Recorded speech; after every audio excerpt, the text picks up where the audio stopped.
अहिल्यानगरमधील पाथर्डी तालुक्यातील मडी या गावामध्ये चैतन्य कानिफनाथांचं समाधी घेतलेलं मंदिर.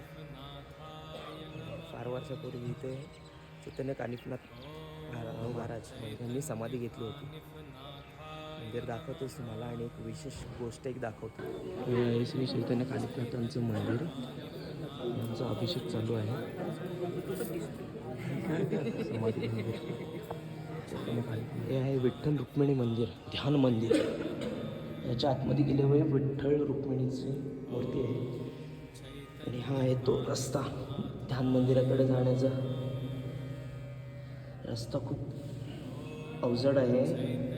एकच माणूस हा इथून एक एंट्रन्स आहे आणि आम्ही आता मंदिराच्या आतमध्ये चाललो आहोत. तर लागायची शक्यता आहे. एवढीच एकाला जायची वाट आहे फक्त. इकडून सूर्यप्रकाश येतोय आणि हे आहे अंडरग्राऊंड भुयारी.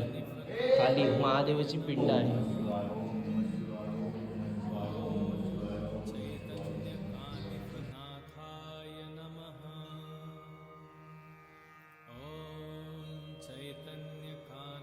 जाण्या येण्याचा मोठा टास्क आहे इथून.